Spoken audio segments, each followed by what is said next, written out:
It's probably the thing that hurts relationships the most.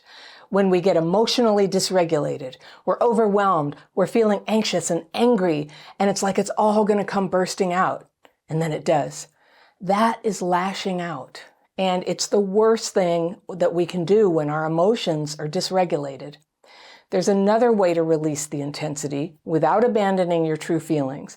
Now, I'm not a therapist, but I teach people practical strategies to heal emotional dysregulation and avoid lashing out in the moment. And I want to share with you some very precise instructions for this hugely popular video from my archives, How to Control Intense Emotions Instantly. There's this idea out there that to heal from trauma, you need to feel your feelings. And some people will encourage you to feel your feelings and explore your feelings and trust your feelings. But when you have PTSD from childhood, the problem isn't always that you don't feel what you're supposed to feel. More of the time, I think the problem is that you do feel your feelings too much. They get overloaded. And I can show you how to reel that back into a healthy balance.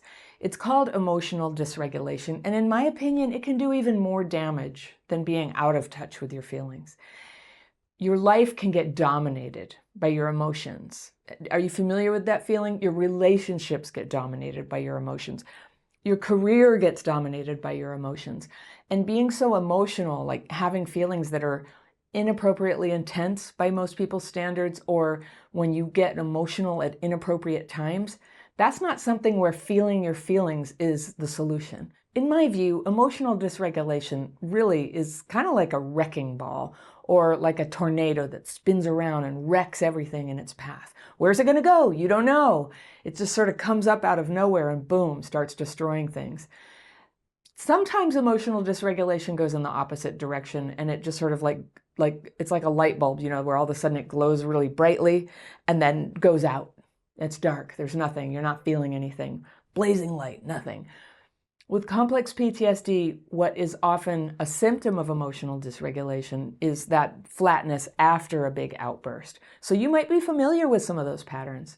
Feelings go out of control. They're coming out in bursts. They're out of proportion to what's going on, or at an inappropriate time, like crying at work or having an angry outburst at your internet provider when you're on a customer service call.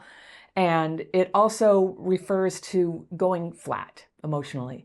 So it's dysregulated. It's just like not kind of in the middle area that would be appropriate or normal or comfortable for human communication. So big spikes, nothing. But either way, when your feelings are dysregulated, you might say and do things that only overwhelm you further.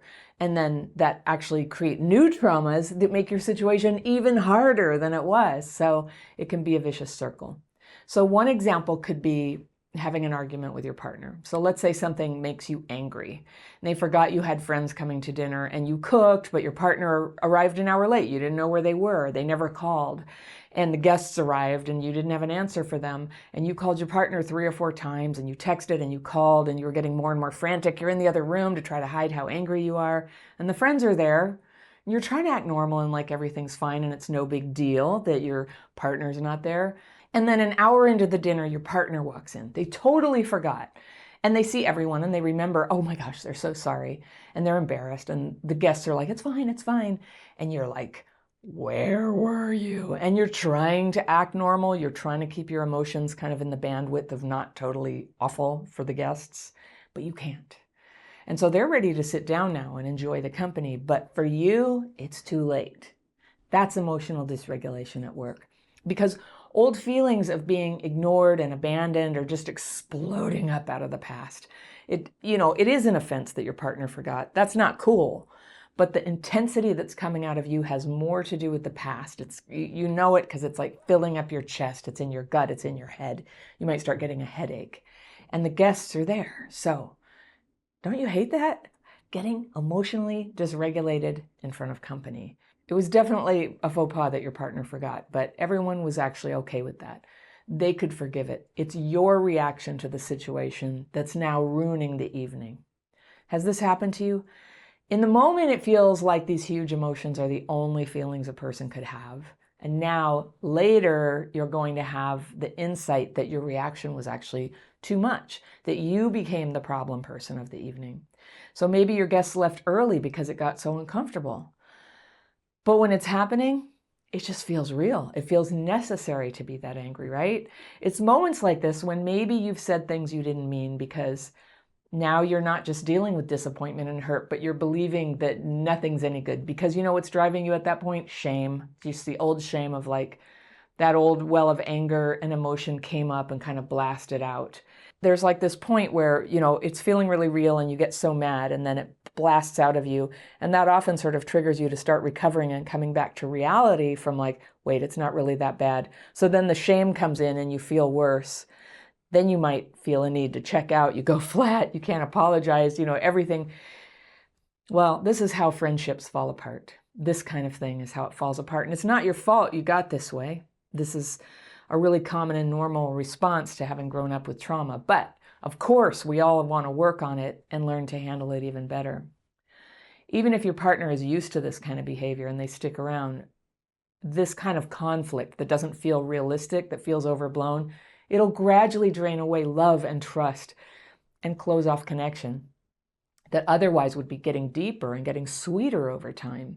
So that's another way relationships get destroyed. So this is what I mean when I sort of give the side eye to the idea that what we all need is just to feel our feelings, or you just need to grieve, or you just need to get in touch with your anger. Like, that's not always the best advice for everybody.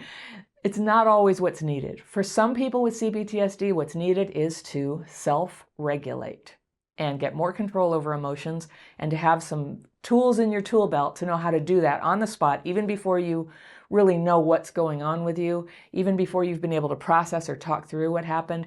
Just when you realize like, uh-oh, I'm going over the top, how do you pull yourself back? Because that's how you can make a positive change for the better. Once you can manage that, you start having a huge amount of space where you can talk things out. You can ask questions. You can express yourself and say, you were late for dinner. We had company. I was so embarrassed. You can say that, but you can say that in proportion to, you know, what the problem really is. All right. So I'll show you how to do that. You'll find that if you can control emotions before they get intense, so starting early, you may have this little window of opportunity to do that. You can avoid a lot of problems that come from overreactions and overwhelm, and it's easier to get back to a calm and regulated state then. So I have a friend who visualizes emotional dysregulation as an airplane taking off. You may have heard me talk about that. And regulating her emotions is what she calls keeping the airplane on the ground. And I love that. That is what it feels like, because, yeah. And so you can think of that too. How are you going to keep your airplane on the ground? Once it takes off, you know, it's just a great big deal. So how are you going to do that? You can do it. You can stay regulated even when you're upset if you understand what's happening and you practice, practice, practice. So when you go into a strong emotional reaction, one is notice it's happening. Are you flooding with emotion? Are you feeling adrenaline? Are you panicking? Are you starting to cry? So say to yourself, I'm having an emotional reaction. Because it's just true. You can just say that to yourself. Just ground yourself in reality with that. I'm having an emotional reaction. So another thing you can do is slow down the interaction. Just get it way slowed down. A lot of us are very sensitive to hurrying, and yet once we start panicking, we start rushing. So it sort of compounds itself. So you can just back up, take big pauses between what is said. Take your time to answer, take your time to say things, consider your words, prepare to see things in a new way. Now, a lot of the time, simply slowing things down can reduce the overwhelm. That's all that's needed. Less overwhelm means you can recover your perspective right there and then and experience a little calming effect inside. If you're about to cry and you don't want to cry because you're at work or you're giving a speech or you don't want to be vulnerable in a particular situation, here's a great trick. Imagine that on your stomach, like right below your belly button, that you have a knob, all right? And the knob goes all the way up to 10 or 11 if you like Spinal Tap. If you have emotional dysregulation, it definitely goes to at least 11, all right? So now imagine that the tears are coming because you accidentally left the knob at about 8. So now just in your mind, dial your belly knob just down to 2. Just bring it down to 2. And sometimes that's all that's needed to just like Just stop the tears, control the tears and the sadness. It is like somebody left a gate open or something and the cows are running out. So you just shut the gate or bring it down to 2. You're not cutting off your emotions 100%, but just controlling the opening there. All right, if it's anger that's happening, use what used to be called restraint of pen and tongue. That's a really nice phrase. I use it all the time. It's so helpful to me. And it means don't say anything or write anything, including emails, texts, letters. Don't do it when you're angry. What happens is this venting will escalate your emotional overwhelm and your thinking gets distorted and you might say things you don't actually believe and that you'll regret. And of course, if you've ever had a conflict over text, it never goes well. There's no way to communicate the tenderness or the caring or the listening. It just sounds like somebody snapping, no matter how you handle it. So don't do that. When you're angry, don't write. Instead, because it's important to express yourself, promise yourself that you'll express yourself just a little later when you're calm. You can find a gentle, polite way to postpone any more conversation. You can just say, I really want to have this conversation. It's important to me. I definitely don't want to, get all intense on you. Could I just have 15 minutes so I can, just bring my emotions together? You don't even have to say that if you're at work. You can just say, you know what? I have this other call. I need to go do that. Can I come back and have this conversation with you in 15 minutes? So whether you choose to tell anybody that you're taking time out to emotionally re-regulate or not, people will generally accept that you can continue the conversation later. And whether they realize what was about to happen or not, it's good for everybody for you to show up kind of regulated for all your conversations. It's good for you, it's good for them. If it feels urgent for you to express yourself, that is often a cue that you need to take double time pausing and getting re-regulated. The sense of urgency is not always reliable with CPTSD. It's basically your old emergency response kicking in over stuff that's just about communication or saying how you feel. So when it really is an emergency, if you need to pull somebody out of a rushing river or you're in an abusive situation and you need to get out the door, of course urgency is appropriate. But if it's just about communicating something or trying to talk something through, if you feel urgency, it's very likely going to only benefit if you pause for 30 minutes or an hour or tomorrow. There's very little that has to be solved in any given day. That's important. So if you can come back regulated in more time, that's really good. Don't underestimate the damage you can do when you try to solve problems when you're dysregulated. It's kind of like driving drunk, okay? All right, another thing you can do some emergency writing. And I'm talking about the daily practice way of writing that I teach. I have a free course. I always link it on the free tools page of my website. The free tools page of my website is always linked down in the description section below. But it's called the daily practice. And I teach a specific technique where you can get your fearful and resentful thoughts on paper, kind of ask for them to be removed, rest your mind. Give it a try. So many of us have experienced life-changing healing from being able to put our emotions on paper before just kind of throwing them at another person. It often feels, especially if you were neglected as a kid, that what you really, really need is to tell somebody how much they hurt you, because there's this fantasy that if you tell them, then they'll be like, oh, I'm so sorry. I'll come in and I'll care for you and I'll help you feel better. But in adult life, that's usually not how people respond when we come at them in anger. They don't respond like trying to help us. And if they do, it's probably not coming from a healthy place. But also, it's not realistic that other people can, even if they want to, that they can re-regulate your nervous system. It is an inside job. So we take those feelings to the paper and have a process for relieving them before having the communication. We do need communication, but when it's packed up with all your unmet childhood needs, it becomes something quite frightening and overwhelming to other people. They're either going to run or they're going to pretend, but it's going to be a disappointment and it's going to hurt your relationship. So paper, that's a suggestion there. What I love about paper, you can do this just about anywhere. In the bathroom, you can do it in the dark of a movie theater, you can do it in the car when you're a passenger, not driving obviously. You can do it in bed in the middle of the night. You can do it at your desk while you're pretending to work. And employers, I'm an employer too. But here's the thing. I'm not saying that you should just fake work and steal time from your employer like that, but sometimes the most efficient way to get productive in your day is to take the overwhelming emotions and just get them out on paper so that you can return your focus back to the task at hand. That's a good thing to do. It's definitely better than having an emotional meltdown too. All right, another thing you can do is get some hard exercise to kind of like rinse all those stress chemicals out of your body. You can run up and down a flight of stairs a couple times if you are physically able to do that. If you can walk, you can take a brisk walk. Whatever you physically can do to get your heart rate up, maybe just break a little bit of a sweat. It just is so powerful to turn around the stress chemicals that are active when you're in emotional dysregulation.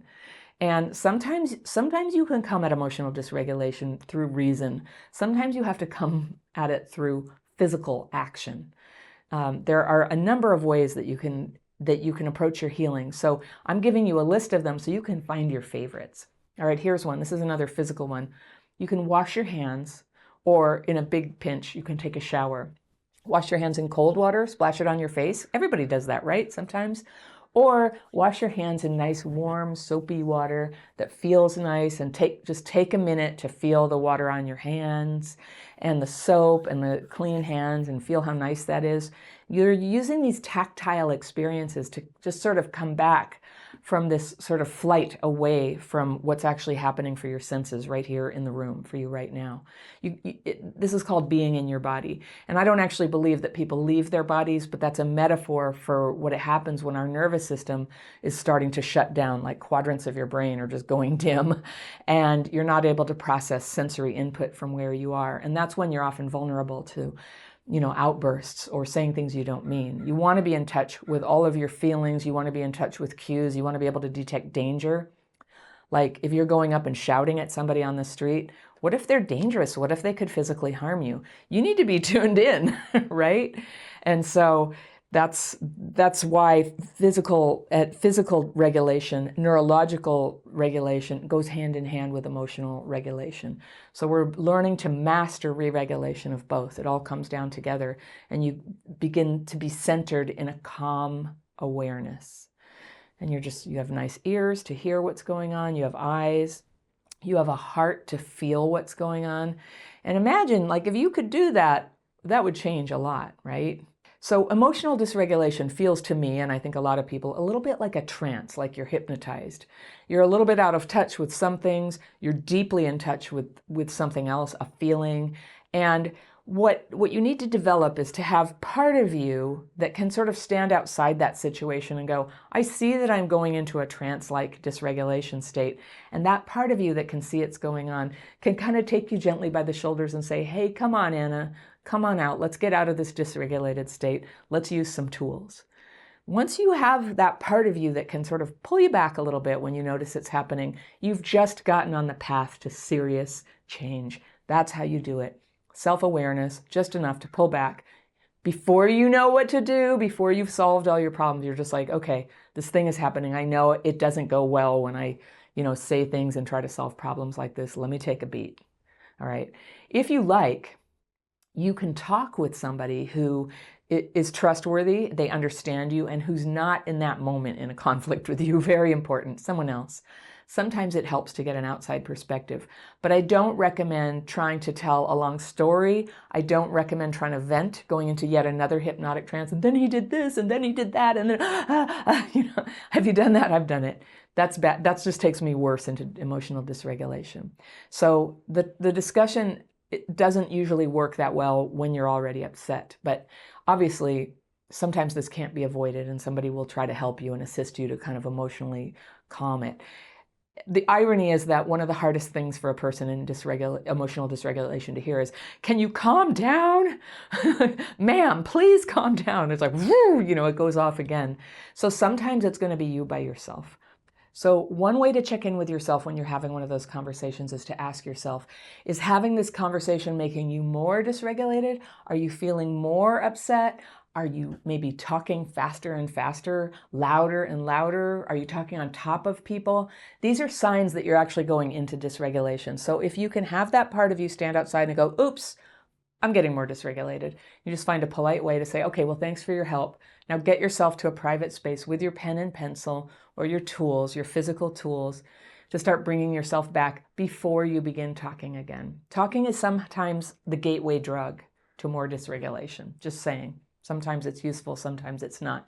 We need to learn the difference, because when we're dysregulated, it will often dysregulate the person we're talking to, and that's how terrible conflicts get going. Because when we're dysregulated, the person we're getting all dysregulated on will often also dysregulate, and two dysregulated people will often escalate quite badly. You've probably been there. Everything that needs to be said can and should be said, but not necessarily in that moment. If you possibly can, wait until you're regulated, calm, more lucid, able to feel the range of feelings you have about someone, and not just the angry part, not frantically trying to get them to understand something. These steps, by the way, don't just help you regulate emotionally, but they help you re-regulate your brain and in your body, your heart rate, your breathing, your thinking, your coordination of your feet and hands, your ability to focus. So I have a quiz you can take if you want to check some of the symptoms of dysregulation. If you're hearing this and you're like, wait, that happens to me. I got a list of them and you can check them off on this list. That is in my free tools page too that I mentioned on my website, free tools. The link to the free tools page is down below in the description section. When you're re-regulating your emotions and the intense thoughts keep just fluttering in, just keep reminding yourself to hold the thought and instead focus on next steps, positive actions, positive words.